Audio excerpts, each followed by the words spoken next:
Welcome to the PDB Situation Report. I'm Mike Baker, your eyes and ears on the world stage. All right, let's get briefed. First up, the U.S. downs an Iranian drone in international waters. It's the first direct kinetic encounter of a new and potentially dangerous phase with Tehran. We'll be joined by retired Rear Admiral Mike Studeman for more on that. Later in the show, China's military is facing fresh upheaval as Xi Jinping expands his purge of senior officers, tightening control amid growing concerns inside the People's Liberation Army, the PLA. Jekielek, senior editor of the Epoch Times, stops by to give us insight into what's happening at the highest levels of power in Beijing. But first, today's Situation Report Spotlight. This week, U.S. forces shot down an Iranian drone after it approached a U.S. aircraft carrier operating in international waters. According to U.S. Central Command, the drone's intent was unclear, but its flight path and behavior were aggressive enough to trigger a defensive response. No damage was reported, but the message was unmistakable. U.S. forces will protect the fleet. The incident comes amid heightened regional tensions, of course, with U.S. naval assets operating in crowded, contested waterways, where miscalculation can escalate fast. It also raises questions about how Iran tests limits without crossing red lines. For more on this, I want to bring in retired Rear Admiral Mike Studeman, former commander of the Office of Naval Intelligence. He's also the author of the book Might of the Chain, Forging Leaders of Iron Integrity. Sir, thank you very much for taking the time here on the Situation Report. Hey, Mike, good seeing you again. Can't wait for your hard questions. Well, stand by. I'm sure I'll come up with one or two. But first, you know what? Before we even do any of that, tell me about the book a little bit, if you could. Can you give the viewers a quick summary of what it's about and why you wrote it? Well, I retired 2.5 years ago. I was very passionate about leadership. I thought we had failings at the national level. It didn't matter if it's politics or business or anything else. And I felt like I should throw in my voice and provide some tried and true methods for leading. It's not that hard if you study it and you actually do what you should do, being brilliant in the basics on leadership. And so I wrote stories that described how to work on yourself. The second section kind of talks about your team and how to build, teams that are up to the job of doing the heavy lifting, which is kind of making change and dealing with big stuff, big challenges, later on.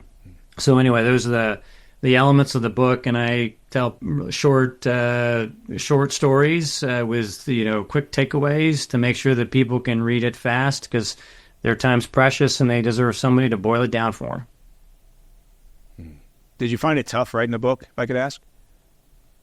As an intelligence officer, I couldn't tell my best stories, right? I had to tell the ones that were classified. I get the review. I found them, I thought, to highlight what I wanted to highlight. But I ended up taking a lot of verbiage out of the book to make room for more story and less sort of lecturing on leadership principles. I boiled those down to key takeaways. I really tried to make it something that somebody could read and it be a page turner. They could get through it and they could get back to the business of their lives. Yeah. Well, honestly, I got to tell you something. As the father of 3 teenage boys, I find storytelling is much better at enforcing ideas than lecturing. It just seems how people respond. But I would encourage everybody listening to you go out and check out the book, Might of the Chain. So, sir, let's start when we're talking about Iran. I'm fascinated by this question. Maybe I'm beating a dead horse, but when President Trump said help is on its way, in the thick of it, when the protesters were out there being shot, being detained, at this stage of the game, now that they've regained control, the Iranian regime, what do you imagine President Trump meant by that? I know that's speculation, but what do you think help means at this stage? Well, that was always vague from the get-go. I think there's a natural emotional response to want to do something and to weigh in and suggest that there's a hammer coming to be able to moderate the behavior there. And so I think that's a natural reaction, not only, the shock, but the disgust of what was happening with the Iranians murdering their own people. And so trying to weigh in, trying to suggest that perhaps there's a threat that could be coming as a way to change the ongoing massacres, I think was sort of a natural thing. Now, look, you don't have that many tools in the toolkit when it comes to changing Iran's domestic situation. If you're not, in there with your own capability, then you're essentially in a standoff mode. So what do you have in standoff, and how much is that actually going to change things? Those are all matters for national security policymakers to debate, and I'm sure they had those debates in the National Security Council as they figured out their option set. Yeah. Well, I mean, they're engaged in, or appear to be about to be engaged in discussions with the foreign minister, the Iranian foreign minister. And you're right. A part of it is the emotive side of things, right? And you have to separate that out from real politics and sort of the way the world actually works as opposed to how you'd like it to work. But it seems like we've been watching, and I'm sure you've been watching what's been going on in Iran for decades, and there's a familiar cycle to it. And it just seems like the international community, maybe because they are limited, obviously, and there's not an ability to respond in a meaningful way, but it seems like the response from the international community, any time that there's an uprising, has always been feckless or just non-existent. And it felt in the moment, I think, that this could have been different. I think that all leaders need to be very cautious with regard to either overrating your agency in making change in faraway places, or to do so in an enduring way, or overusing any one instrument to try to get your way. I frankly believe we're overusing our economic and our military instruments today at the detriment of the diplomatic and informational ones. I think we're out of balance with regard to how we use power. But power has its limits, and we've learned that in the Middle East wars. So we ought to come at this with a little more humility and strategic patience. But when you do have a crisis like we saw, certainly you want to start throwing some levers pretty quick. And as we've seen sort of the military presence as it grew there in the Middle East, sort of the goal set has changed from don't hurt Iranians to now let me do ultra maximum pressure to start negotiating a nuclear agreement of some sort. Mm-hmm. If I could ask, maybe this isn't a fair question, but if you were sitting at the big desk in the Oval Office, what would you do in this situation? Well, I do think that the window of opportunity is open for us to try to get Iran back into some kind of negotiated settlement regarding what's becoming sort of the Wild Wild West with their nuclear, program. So, look, they're not affected by the sanctions to the degree necessary to have them change from what is an active program of ensuring that they continue to enrich. And this only goes in one dangerous direction. And so the question is, how do we get them back to the table? This is the time to do it when they're at their weakest. And can we hammer out something that gets us to a modus vivendi that doesn't create another world crisis in the making, right, that affects all nations? Yeah. So Iran's proxies are weakened domestically, economically. They're in a very bad way with the collapse of the rial. And the legitimacy, clearly, of the theocracy, is in deep question, and many people resent what the security forces have just done. So, in order to prevent more pain or more punishment coming to Iran, both internally and externally, I think the Iranians are willing to talk. So I do think there's an opening. We'll see what happens in Muscat, Oman, starting tomorrow with Kushner and Witkoff and company. But I suspect the Iranians might be willing to settle for something. I wouldn't expect them to add in, negotiations that touch on their proxy support elements throughout the Middle East or the ballistic missile program. I think they're going to want to keep it confined to the nuclear program and try to hammer out something that will essentially take the dagger away from their heart. And that's exactly what Trump's trying to show them right now as a dagger that's headed toward a vital organ. Yeah, I mean, it seems as if they are setting up some pretty narrow guardrails, or trying to anyway, and in a sense trying to kind of lead the discussion about where these talks will go, which seems an odd position for the U.S. if the U.S. allows them to say, no, we're only talking about our nuclear program, unless we're just so desperate to want to talk about that, or to back off of potential military strikes. But there have been some reports. Again, the problem with Iran intelligence, this far better than anyone, is it's tough to assess the credibility of it and the credibility of the sources. But there does seem to be some concern within the regime itself that they are on the edge, and that perhaps the concern is military strikes from the U.S. could, upend the regime at that point. But that's a big if, and it's easy to say that from outside, right? It has to come internally, and those people have been killed by the thousands and detained by the tens of thousands. So, I don't military think strikes internally. Yeah, Mike, I kind of agree with your thinking here. No, I was just going to add that, I think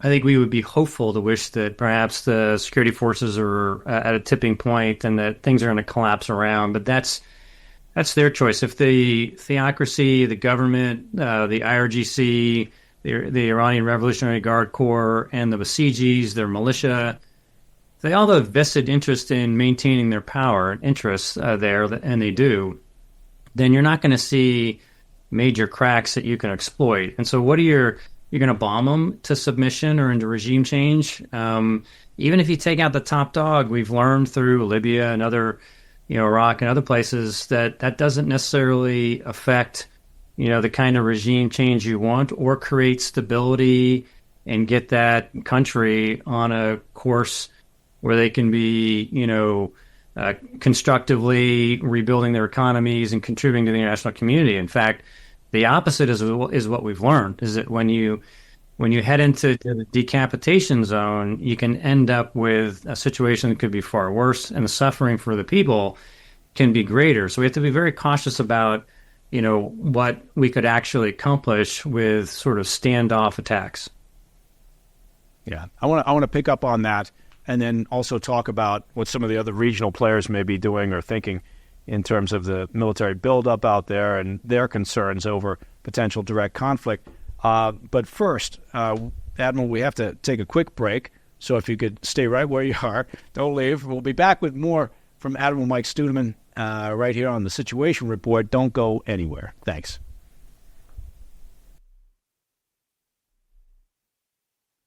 Hey, Mike Baker here. Now, let me ask all the dudes out there a question, if I still may use the word dudes. Have you got to a point in your life where you're still hitting the gym, well, good for you, you're still doing the same workouts, you're still keeping up a good diet, but now, you know what, it doesn't seem to be working. You know what I'm talking about. The same workouts feel harder, you don't have the same energy, you're not seeing the same results. Well, let me tell you something, you're not alone. For me, I decided to do something about it, and after some research, it was clear. Look, most men start losing testosterone around the age of 30. And the older we get, the less effective we are at utilizing what testosterone is produced. But you can do something about it. And that's where Mars Men comes in. Now, Mars Men helps free up usable testosterone and increases energy, recovery, and strength, all naturally. No needles, no synthetics. Look, Mars Men is made in the USA with 8 natural, clinically dosed ingredients, including Tonkat Ali, vitamin D, zinc, boron, and more. It's all third-party tested, plus a 90-day money-back guarantee, so there's no risk. And listen to this, over 91% of users report higher energy. That sounds pretty good. Look, for a limited time, PDB listeners get 50% off for life, plus free shipping and 3 free gifts at mengotomars.com. Seriously, it's a perfect way to kick off the new year strong. That's mengotomars.com for 50% off and 3 free gifts at checkout. And after you purchase, well, they'll ask you where you heard about them. Do me a favor. Tell them the PDB sent you.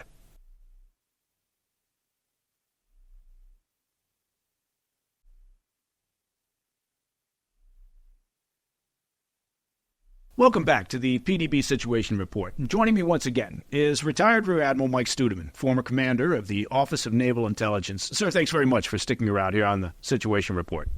Thanks, Mike. We've been talking about Iran. I was hoping to focus a little bit more on the actual deployment, the buildup of assets out there in the region.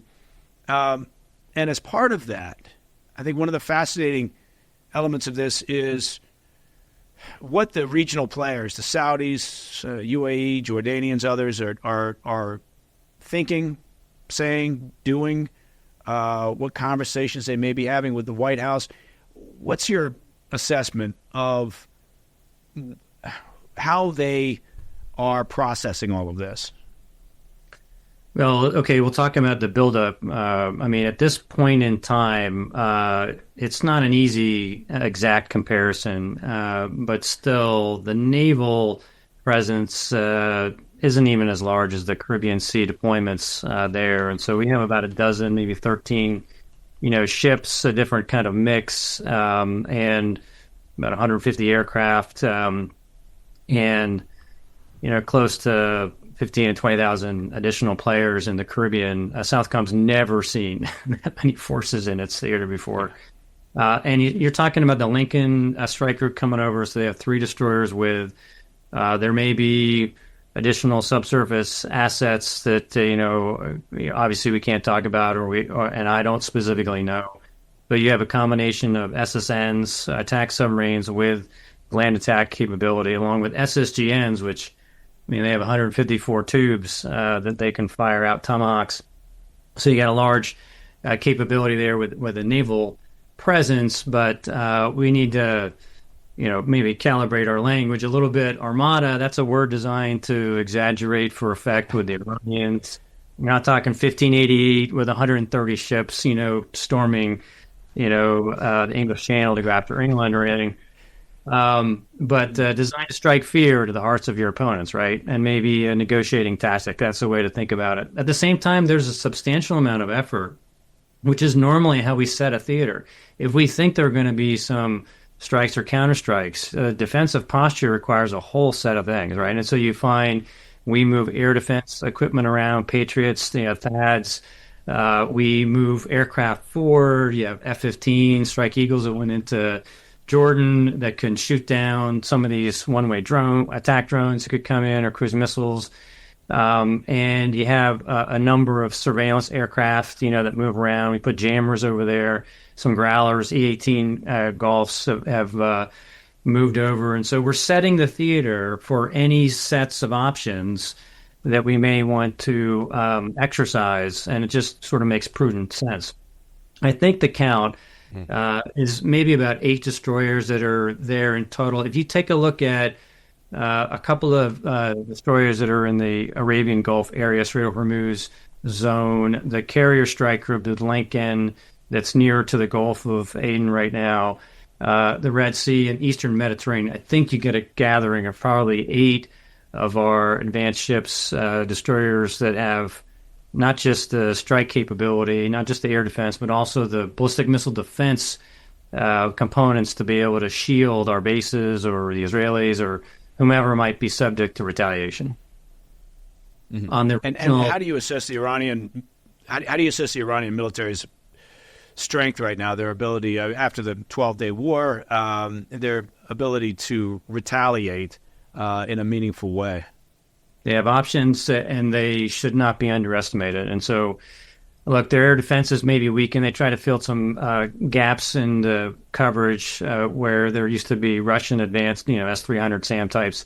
They filled it in with some of their own indigenously built SAM systems. They also went on a crash course to, not just reconstitute, but expand their ballistic missile, cruise missile, and drone inventory. So it's hard to know the exact numbers there, but they got plenty of iron and steel that they could shower with all these different families of systems, from the drone types, ones that are combat air vehicles, to cruise missiles, anti-ship ballistic missiles, to the regular ballistic missile types that go all the way up, into the higher ranges. So that's there, and Israel would be very concerned, given how much they had to reduce their stocks in defending Israel in the 12-day war and before in 2024. From a capabilities position, there's been some talk about the Iranians' effort to perhaps in a retaliation to overwhelm the defenses of, say, an aircraft carrier with a drone swarm. Is that something realistic, do you think? Well, the Iranians have, planned their capabilities around that, with more thought to if those naval forces were closer to the Iranian coast and littorals, the Strait of Hormuz, the Gulf, the Gulf of Oman area further south on the approaches. And so, the Iranians have built up both symmetrical and asymmetric capabilities. They have thought through what swarm looks like to overwhelm our defenses. And you saw a small taste of that when you had that U.S. flagged, U.S. crewed merchant ship that was almost boarded, save for the intervention of our destroyer and an Air Force aircraft. And so the Iranians aren't hesitant to use those forces at a minimum for harassment. Some of it's signaling, but they have been practicing for many years now, and actually doing operations to seize ships or to hurt them with drone attacks or helicopter, kind of assault forces, placing limpet mines on things. And so they're good at it.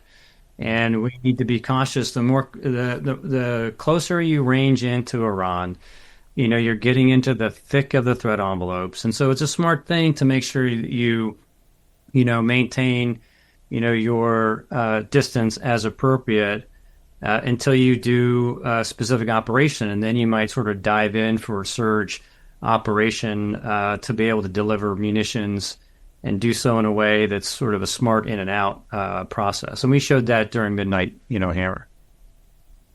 Yeah. What about the Saudis and other key regional players out there? Do you think it's a case of, because look, privately, I suspect a number of them would say, yeah, we'd be happy to see the Iranian regime gone. But the reality is that they're worried, as you talked about earlier, what happens at that point? What are you opening the door up to? And so perhaps that fear of the unknown or the instability outweighs their perhaps desire to see a change there in Iran. Yeah, first of all, I think you're right. Your assumption going into this is that, changing the regime, because it's not just one personality, changing the regime and its full architecture is probably a bridge way too far, right? A full-on collapse of Iran is not in anybody's interest in the region, right? And they know that if things get, a lot worse, then you have a lot of ripple effects and instability that can be very destabilizing for many of those countries, right? Including an exodus of people, but implosions left and right. And so they're very concerned. They made it clear they don't want to have U.S. forces doing offensive strikes from their homeland, from their territory. So they're trying to signal very clearly that they understand the U.S. military presence, but they are not in favor of abetting any kind of actions here that might attempt to do something against Iran. I think they'd be okay with sort of offshore limited strikes, maybe for pressuring, but anything more severe, I think the cost would go up significantly in terms of regional support. And I think they want to see these negotiations fare well. I think they know in their heart of hearts that they're going to have to abide by some kind of agreement where sanctions relief is a component of it to enable the Iranian economy to stabilize here. What form that takes, to be debated and negotiated, but there are some proposals that make sense. I think that the region has probably looked at the Russian proposal to essentially put in escrow like any uranium that that Iran has enriched, to 60%, essentially hold it as a third-party holder. May be kind of one of the best solutions out there. Because you have this, dilemma here about, the U.S. demands for zero enrichment. The Iranians, I don't think will go any less than 20% enrichment for medical purposes and others. So anyway, you have these strong points here. I think the region's probably going to push the United States to find a reasonable compromise here, get a win, but don't let things spiral out of control, and certainly don't let Iran completely unravel. Yeah. It's. I think you've highlighted with everything that you've been pointing out. I mean, you've highlighted, hopefully, to our viewers just how complex this is. Because, look, again, going back sort of the emotive side of things, you can't watch a murderous regime kill thousands and thousands of their own citizens, detain tens of thousands of others, and not feel as if something's got to be done. But the reality then sets in, right? I mean, obviously, the regime is now willing to sit at the table, I think, because, self-preservation. And they see that as the most likely way to maintain control if they can get some sort of negotiated agreement, whether they honor that or not. I know this hasn't been their track record in the past. But ultimately, and maybe it's just because I'm cynical having dealt with this over all these years, is that ultimately it just feels like you're putting lipstick on a pig, right? And this problem's going to resurface. We won't have the ability to really monitor and control. We'll agree to an agreement just to get that agreement. I know I'm sounding really negative here, sir, but and then it's the issue of their proxies again.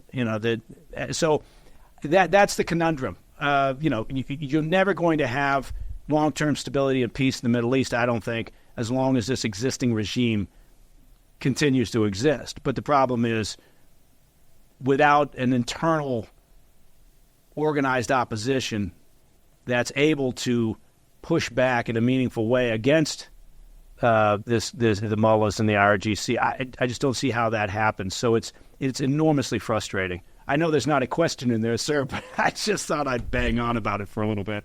It's worth talking about, though, because, this idea of transformation and expectation management is a key consideration for policymakers. I mean, do you think the neocons were right when they thought that they were going to let democracy bloom in the Middle East? And we got, 20 years of GWAT and $7 trillion later, and a lot of American lives and a lot of suffering in the Middle East, and what do we have to show for it? And so sometimes, even though it's not ideal, it's not optimum, it's not what you would want to see, you can't let your wishful thinking affect your pragmatic realism, the realpolitik of the world, and understand that you can't rush history, and that some societies are not ready or may never be ready for the type of governance or type of arrangements that would make them essentially a responsible stakeholder in the community of nations, right?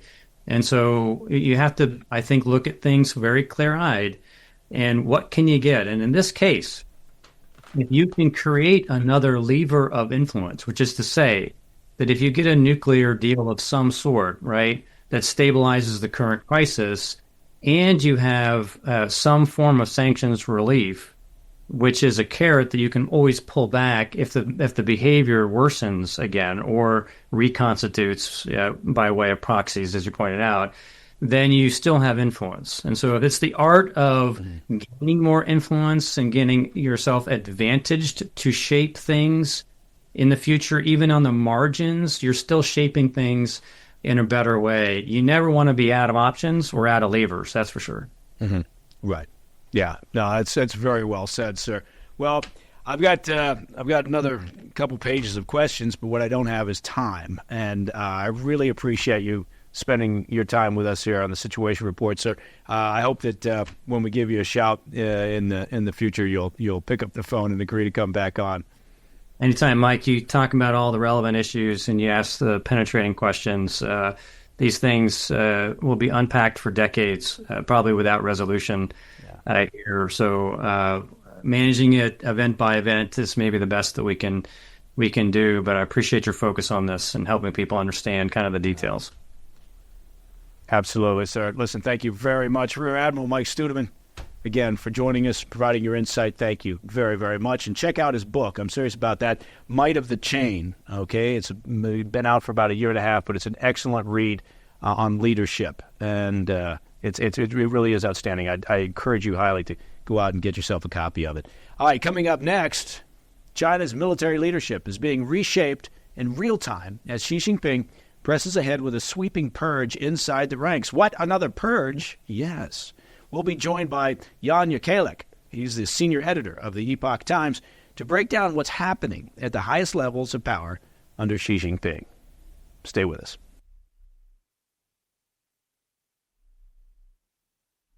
Hey, Mike Baker here with an important tip for home safety. Look, if you own a handgun, this message is for you.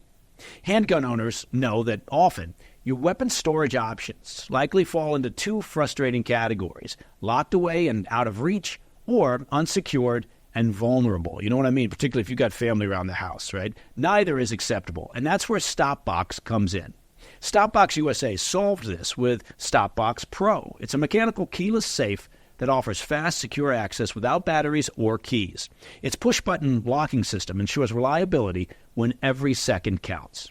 The StopBox Pro drastically reduces response time while keeping your firearm protected and stored securely. With StopBox USA, you no longer have to choose between security and readiness. The StopBox Pro delivers both efficiently, reliably, and without compromise. For a limited time, our PDB listeners get 15% off at StopBox when you use the code BAKER at checkout. That's BAKER, just like it sounds. Head to StopBoxUSA.com and use code BAKER for 15% off your entire order. And after you purchase, well, they'll ask you where you heard about them. Tell them the PDB sent you.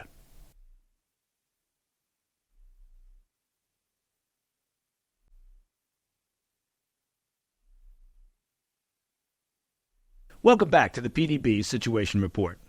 China's military is undergoing a major shakeup as Xi Jinping expands his ongoing purge of senior officers across the People's Liberation Army, the PLA. Over the past year, top commanders tied to China's missile forces and procurement systems have been removed, sidelined, or quietly disappeared from public view. You don't want to be quietly disappeared in China.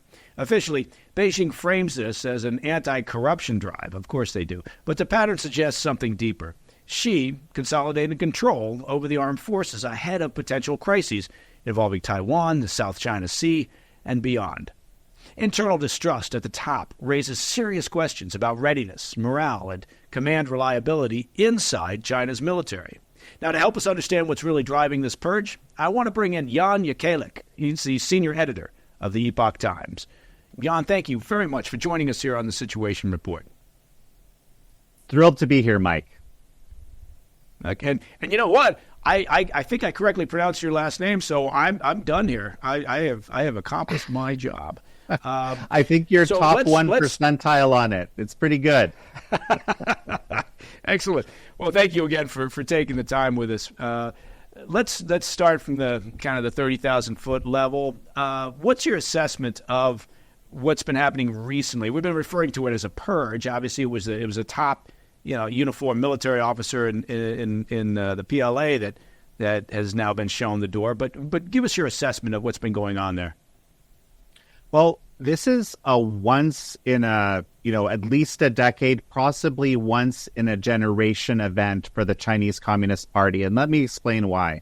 Okay, last year we had a situation where there was a series of changes. A number of people were purged, a number of people were put under investigation. And what it was happening was it was actually the military taking back control of some of the power that Xi Jinping had amassed. Okay. And this is, Xi Jinping is taking all these steps over the last few years to make himself the paramount, the kingpin, the one sort of central pole, basically taking on Mao's role back in the day, right? This hasn't happened in a very long time in the CCP, but the military last year took back quite a bit of power. And this was a significant, we reported on this at the Epoch Times a lot. What we saw here now is basically Xi's counterattack, okay? And it's absolutely fascinating because Zhang Yusha, he is someone who, first of all, he is the top military leader, basically, aside from Xi Jinping himself, okay, who's technically on top. But Xi doesn't have any military experience, right? And these last two guys that were just purged, including Zhang, these were the last two people who actually have this serious combat experience. They've actually fought in wars. They know how the military works, okay? So now you have, out of the 7 people that were on the Central Military Commission, there's only 2 left, and one of them is Xi, and none of them have military experience, okay? So this is first of all, who was the second? Who was the other one?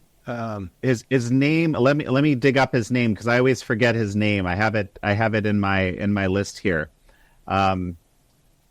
Let me actually, Irene, if you can grab me his name because I always stumble on his name. Okay. But I mean, what position does he hold? Is he a military officer or is he? Yes.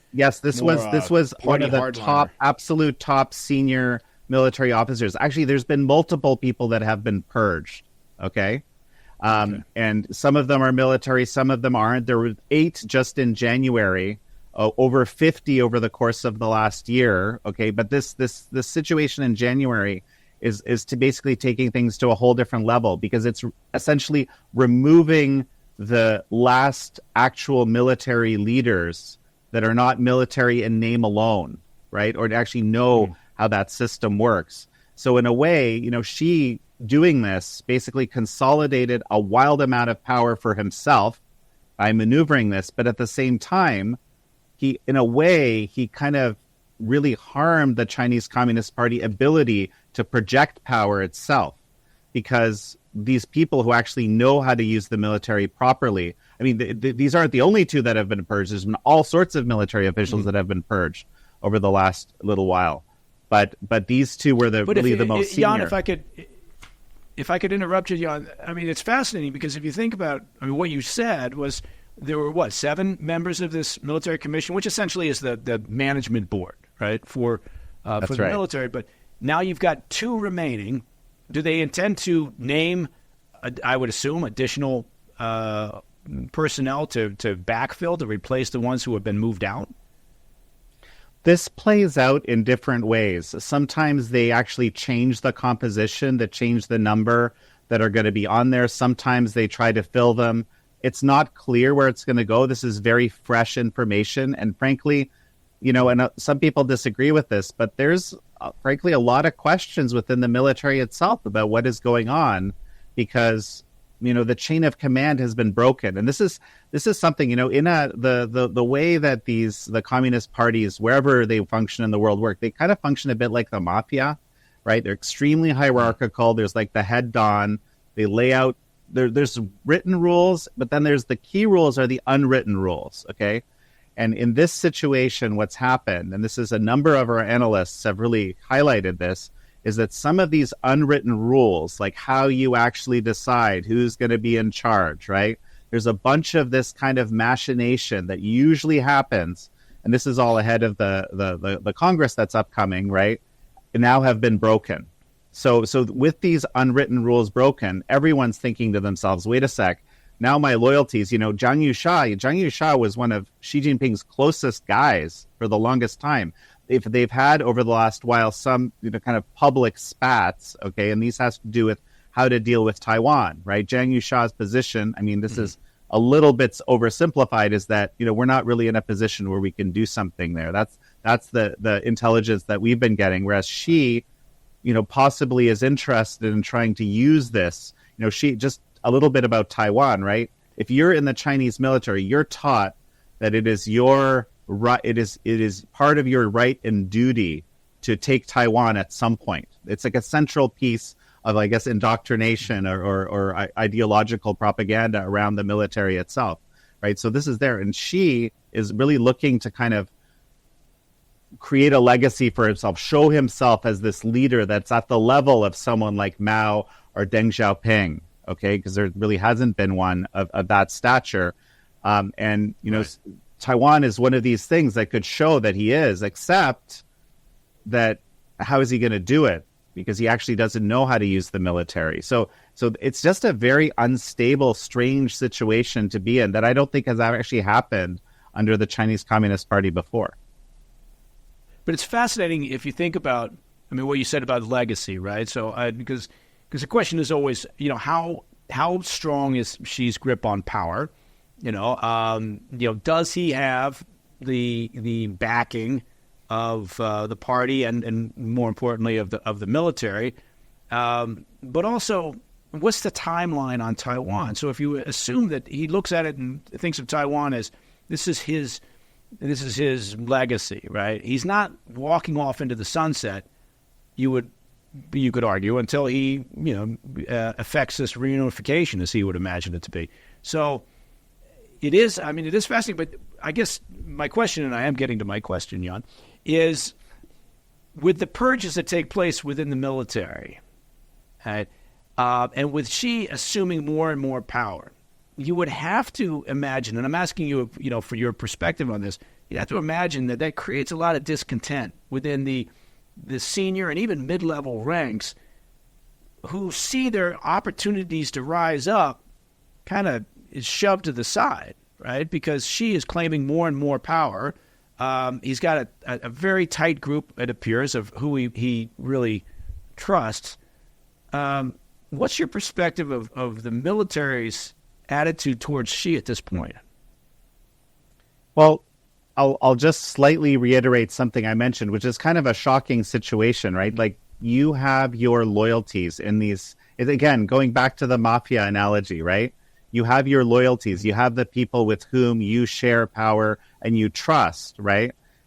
What the message that Xi has sent to everybody, especially the military right now, is that those alliances mean nothing. That those alliances, that it doesn't matter how close you are to me, like Zhang Yusha, right, for example, it doesn't matter. You can be purged just as hard as somebody who is on the other faction, very overtly on the other faction. This has even been described by some analysts as an actual coup, even though technically Xi is actually in charge, but basically a coup against the military. What do you think about Xi's grip on power? I've talked to some China analysts who believe it's actually not this kung fu grip like is portrayed on occasion. That it's actually relatively shaky. Where do you stand on that? I believe that it's shaky, okay, but at the same time, I think Xi has shown substantive resolve in kind of achieving this absolute power. I was not expecting that he would be able to pull off something like this, purging some of the most powerful people, in the military. And it's not entirely clear exactly where his power base is, but it's clear that it's holding, because otherwise you would have, again, some kind of counter coup or something happening. We don't know the exact machinations. These, of course, things are a state secret. We just know that a lot of people that are in positions of power are, one, being purged, and two, feel like they're on incredibly shaky ground. I find it difficult to predict in this situation, how shaky he really is.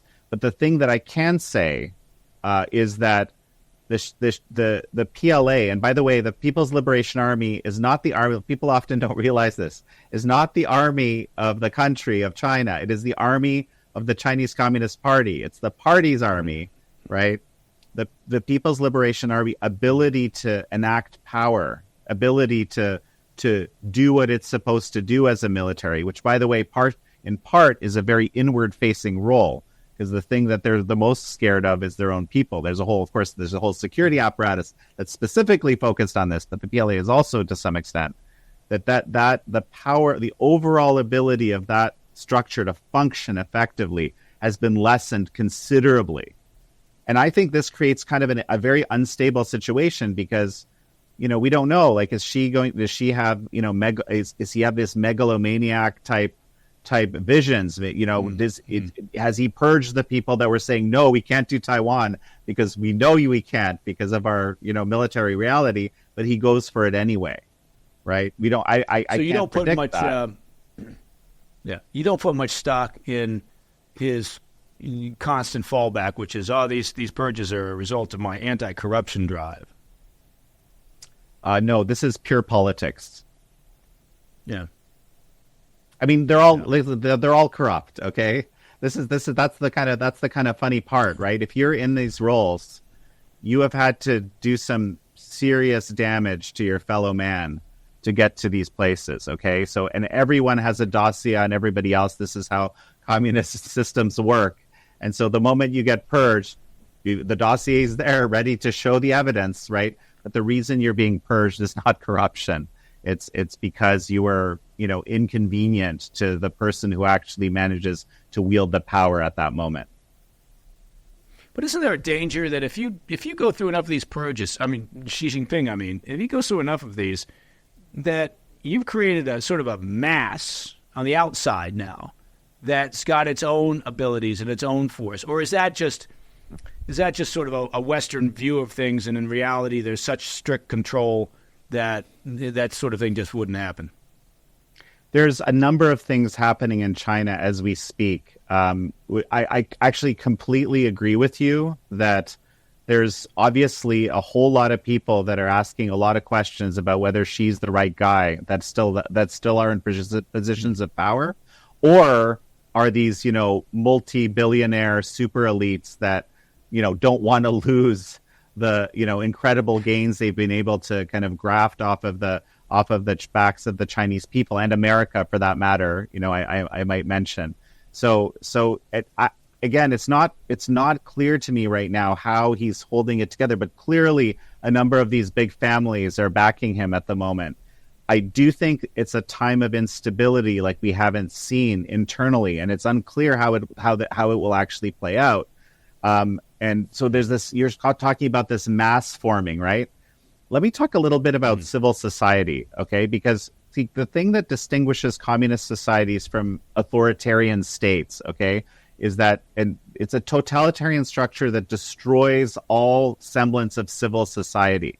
This is one of the reasons why communist societies don't liberalize. They have to kind of crash and then maybe liberalize, right? Once the kind of communist party is out of power, right? So this creates this a weird situation where there's a specific direct attack on society, but on all this bubbling, the places where change can happen. The things that, for example, de Tocqueville, when he came to America and wrote Democracy in America, noticed and found the most amazing thing about America was these, people just kind of getting together, seeing a problem and getting it done, fixing it, right? That doesn't happen in this society. It all has to come from the top.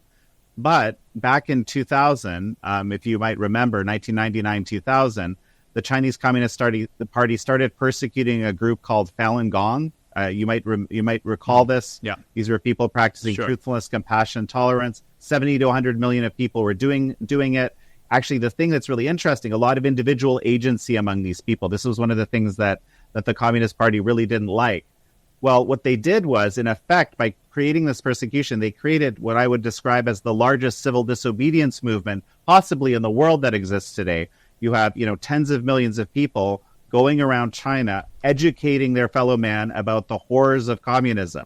Okay, and why, if you've ever been part of any element of the party before, you should actually quit it because it's not good for you to be a part of it. And so this is actually happening as we speak, and hundreds of millions of people have kind of taken this step to either quit the young pioneers, these kind of youth groups that they were once part of, or the actual Communist Party, and so there are people that have kind of put it behind them, right? And some of these people are these high-level officials too, right? So that's also another unknown. It's unclear, how much of an effect this whole quitting the CCP movement has had, what kind of effect, but hundreds of millions of people have actually done this process, and it is the kind of the equivalent of a kind of a civil society right? That might actually try to foster meaningful, positive change that involves a bit more freedom, at the very least.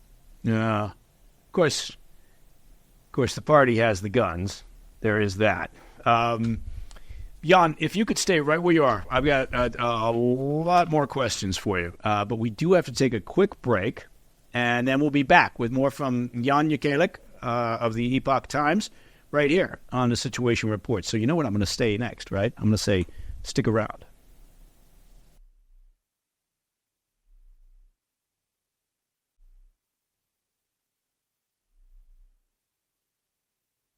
Welcome back to the PDB Situation Report. And joining me once again is Jan Jekielek, the senior editor of the Epoch Times. We've been talking China. We've been talking about Xi Jinping's purge, latest purge in China. We've been talking about the PLA, People's Liberation Army, which is usually explained there, Jan, is a bit of a misnomer, considering it's the army for the party.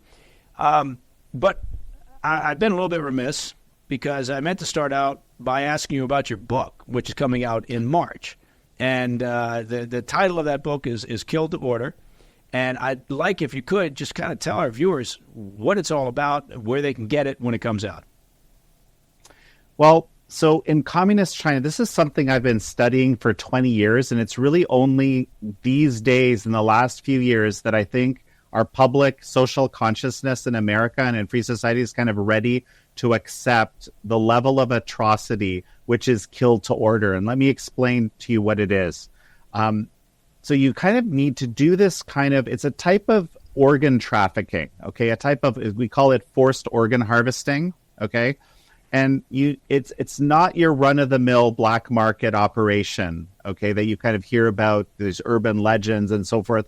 These black markets operate in many different countries, including like in Mexico and India and so forth.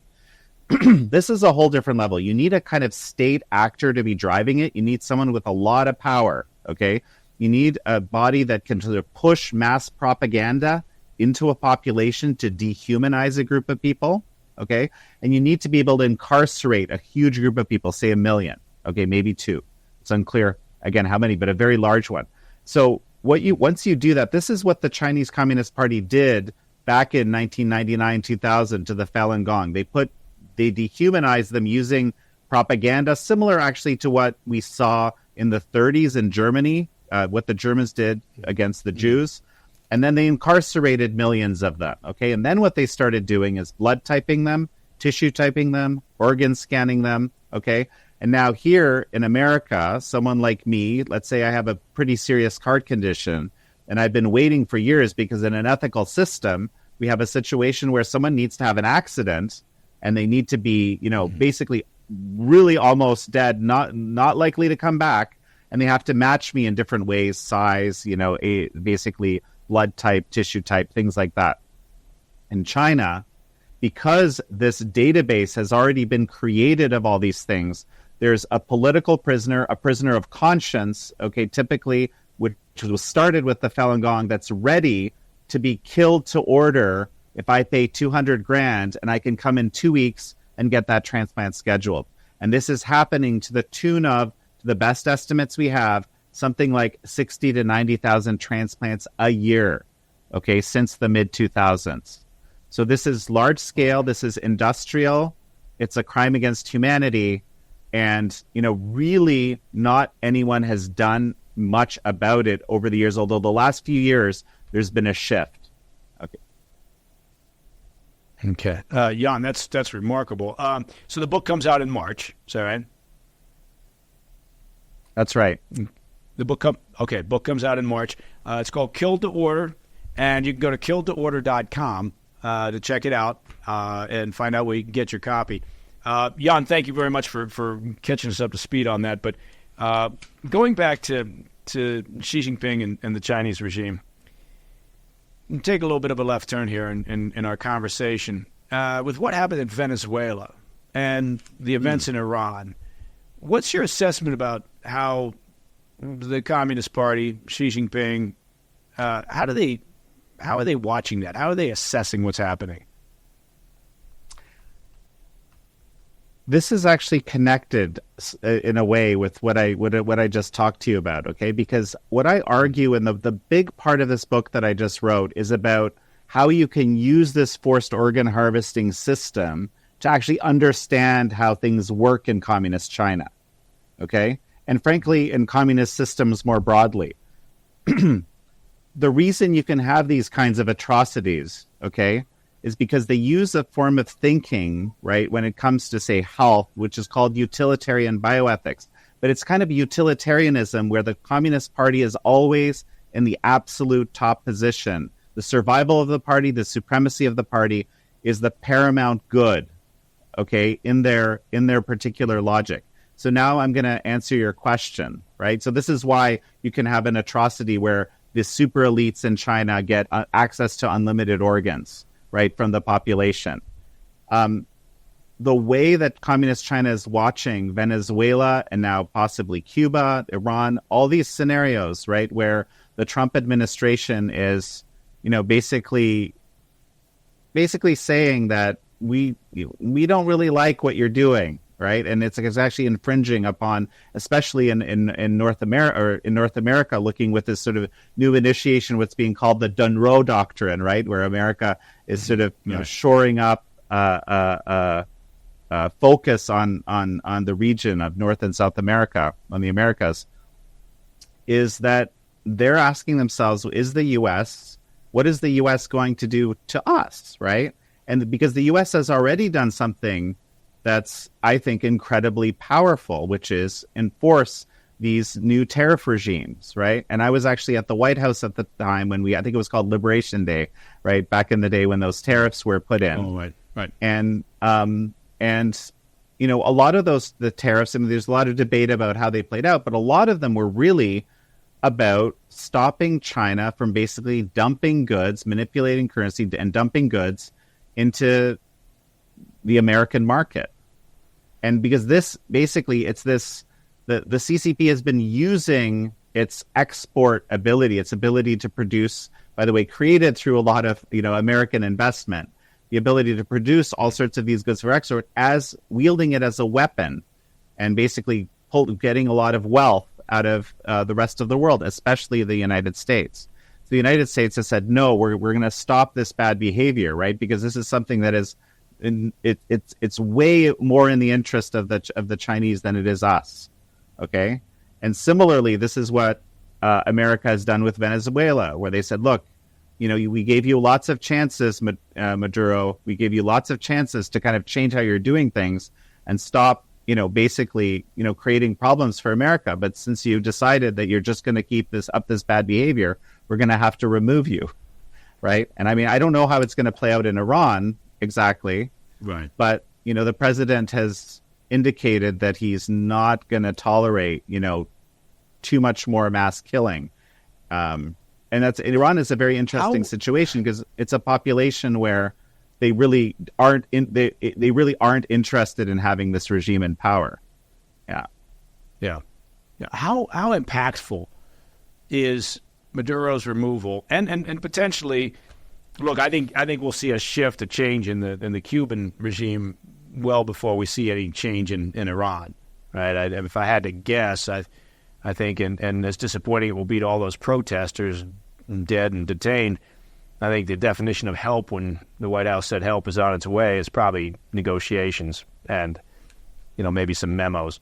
But I suspect there's because there's more of a connected line between Venezuela, what happened there, what may happen there, and the Cuban regime. But how impactful, if we just talk about development there in Latin America and the Caribbean, how impactful is that on the Chinese regime? I think it's massively impactful because the U.S. has sort of there is some precedent for the U.S. doing this sort of thing, but not with a country like Venezuela, which has kind of been a kind of a weird darling of the let's call it the really radical left-wing people in America. So the U.S. has basically said, we're ready to do this kind of, surgical insertion and actually remove a bad actor that's hurting us. And we're just going to do that. And I think that creates, a lot of what you would call unpredictability. It shows that the Trump administration is ready to do things which were just simply completely off the table in the past. I think that's how it will be perceived, even though I do think there were examples where this has happened, but not in the limelight, not in this high profile way. And not, by the way, in a way where this is like a massive enabler regime of communist China, right? I just might add that the leader was removed from. It's going to be hard for them to fix it because this is the borders in that region don't matter so much. And there's, basically terrorist organizations, narco cartels, all sorts of stuff operating there, and how to, keep it all. It's a failed state. It's hard to fix. It's not as simple as removing a person, but the Chinese and everyone knows that the U.S. is ready to do stuff like this. And I think that is a bit of a game changer in my view. Yeah, I agree with you 100%, Jan. I mean, I think, there's a lot to be said for unpredictability, right? And I think the fact that Trump, look, a lot of people dislike Trump because the chaos, right? They view it, everything as, it's chaotic. And sometimes it is, right? But you have to set all of that aside. And I think you have to set aside the, okay, do you personally like Trump or not? I don't really care one way or the other. I'm more of a policy person and how it impacts U.S. national security concerns. And there is something to be said for keeping the Chinese regime on its back foot, or any hostile, government on its back foot, because they're just not sure how to read what could happen next, right? And you could argue that, we have had administrations, the Biden administration being one, where it was very predictable. They knew what they were getting. They knew how he was going to react. He had, 50 years in foreign policy. So there was never a surprise, and it emboldened them to do things because they could predict what would happen. And I think that the benefit of sort of someone who upends the norm is that you do keep people off balance. And I think that can be a very helpful thing at times in the world of foreign policy and national security concerns. Jan, I tell you, this has been fascinating. I really appreciate you joining the Situation Report, taking your time. I would encourage everybody to go to killedtoorder.com, check out Jan's new book, and figure out how to get a copy of it, and then read it, right? Remember that. That's always important. I have a policy that says every time I get a new book, I have to read that book before I can get another book, right? And so anyway, but listen, thank you, Jan Jekielek from the Epoch Times. I really, really appreciate your insight, your expertise, and I hope you'll come back next time we give you a shout.